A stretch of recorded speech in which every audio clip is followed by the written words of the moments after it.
d'accord c'est bien que ñuy trouver ay solution bu problème amee ñu ñëw jëm seet nu ñu trouver solution comme ni ñu ko defoon en 2008 bi crise bi ñëwee état bi perte ci lu mat 50 milliards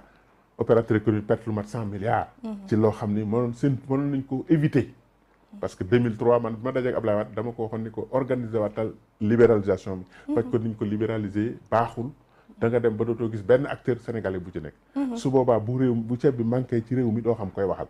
te kon boobaa nit ñi ci mbedd mi lañ jëm te buñ jëmee ci mbedd mi nguur gi dana daan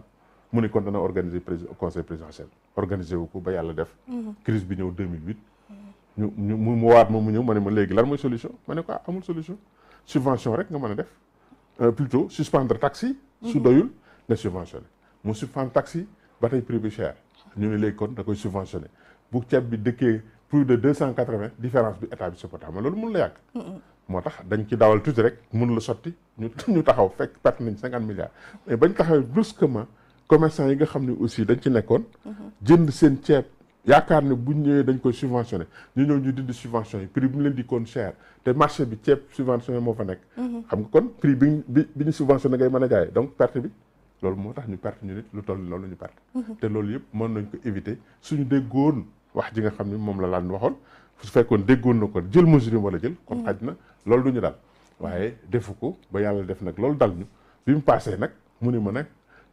plus jamais ça léegi dama bëgg nga xool ma solution balaa xool solution teg ko ni ko nag lii laa gis ni fekk dama ne ko may ma xalaat ma ñëw xalaat ba indil ko schéma boo xam ne buñ ko defee danañ ci génn danañ am autosuffisance très rapidement en 5 ans léegi nag mu ni ma loolu mu ni léegi il faut ñu def ko ci papier ñu wut benn expert bi def ko ci rapport fait 7 millions lañ ko fay mu ñëw présenté ko mu ni léegi kon déroulé leen comme expert yi confirmé nañ ko léegi c'est bon ñu ñëw ak Amadou Niang ministre du commerce building administratif fa la ñu taxawale société bi ci bureau ministère du commerce salle de conférence ministère du commerce te man maay initiateur bi 3% laa am ci action yi ñun ñëpp moom la ñu am kenn ëppalewul sama te maa ci gën a sonn ma ne waaw kon nañ ma jox présidence conseil d'administration bi ma diriger ko pour mën a au moins dawal société ba société bi dox mais ñu ni non ñoom du ma choisir sama bopp ñoom ñoo may choisir léegi nag choisir ka leen neex kooku ñëw yàq société bi ak ña nga xam ne ñoo ko bokkaloon te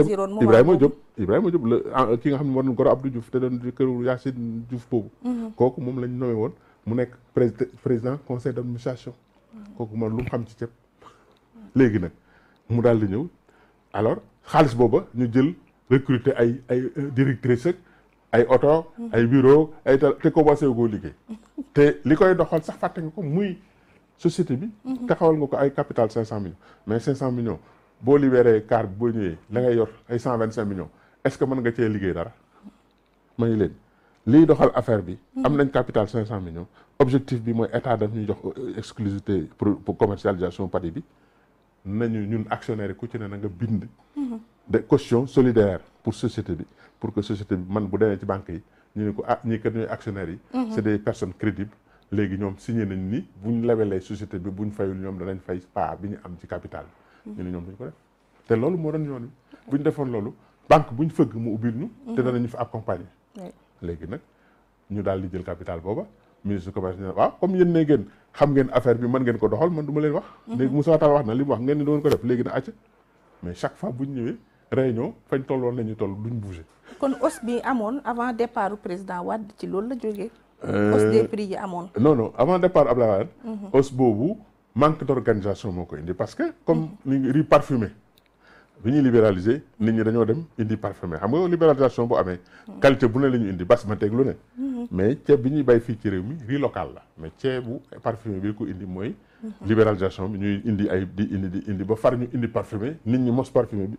parfumé bi daxal leen beneen ceeb bi surtout waa Dakar léegi nag parfumé boobu benn dëkk rek lay jógee mooy Thaïlande te Thaïlande lañ ciy produit doyul parce que demande bi dafa forte léegi nag Sénégal bu ci amee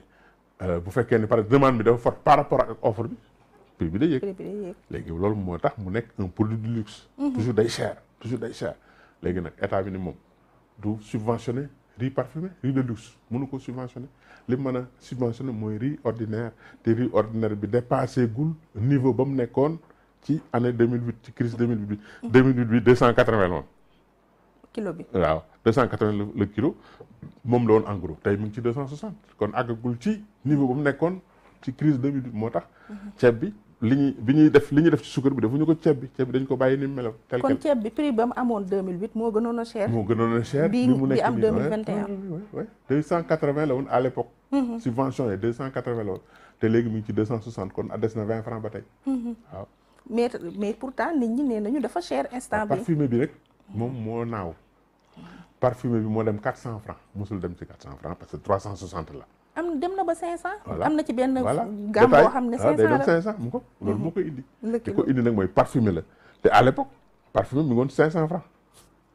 2008 le sac 2008 ay 2012 sax ba 2012. yaa ngi rappelé wu campagne électorale bi sax ñu ko accès woon ci sac boobu. ba président yoroon waaw président Macky mi ni yoroon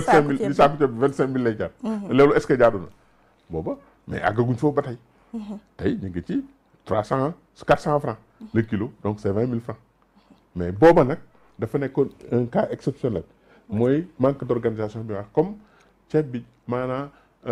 dañ ko libéraliser maanaam sauvagement amul chinois amul ku bëgg a indi ceeb. amul licence amul agrément amul dara. dañoo dem sax ba ñuy ëpp doole muy multinational dañuy indi ceeb bi teg ko fii ci te port bi. te bateau 40 000 tonnes la ñuy indi ak seen banque teg ko fii entière de tension. ñoo lay wax ni la li la koy jaayee ngay virer xaalis bi ñu lay relâché. importé wuñu benn sénégalais importé fu fi ceeb avec des lettres de crédit. banques yi sax amuñu sax lettre mën a confirmer une lettre de crédit pour 10 000 tonnes. donc comme on dit la nature a horreur du vide. étranger yi ñoom ñoo teg loxo ci ceeb bi occupé terrain bi te buñ koy libéraliser dañ ko war a organiser. état bi organiser de telle sorte que sénégalais yi ñooy koy indi. avec les banques sénégalaises su ko defee. loolu mooy déjà ñu gérer sax sunu importation. mais actuellement production bi doyul local te gérer wul sax sunu importation parce que loxo yi nekk kenn xamul lay loxoy étranger la. kon kay ñu ngi ci en insécurité totale. kon li ñu mën a xayma mooy suñu ceeb bi dugg ci réew mi. sénégalais importé ko mais ay étranger ñoo koy indi. kon ñun amuñu souveraineté alimentaire ci côté boobu. ay multinational. ay Louis Dreyfus ay Nidera ay nangam des multinationales nga xam ne ñoom dañoo nekk à l'étranger am seen i ligne de crédit yu leen permettre ñu mën a ubbi des lettres de crédit yu toll noonu.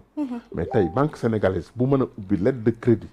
bu 10 000 tonnes confirmer ko dañ koy compter. kon nag waxuma la 20 000 tonnes waxuma la 30 000 tonnes. liñ man mooy marchandise bi multinational bi indi na ko ba ci port bi signé nga ak moom contrat ni soo ñëwee ma fayee ko nii nga jox ko avance 10%. mu signé contrat bi bateau bi ñëw mu wàccee ko def ko ci magasin bi yow nga def traite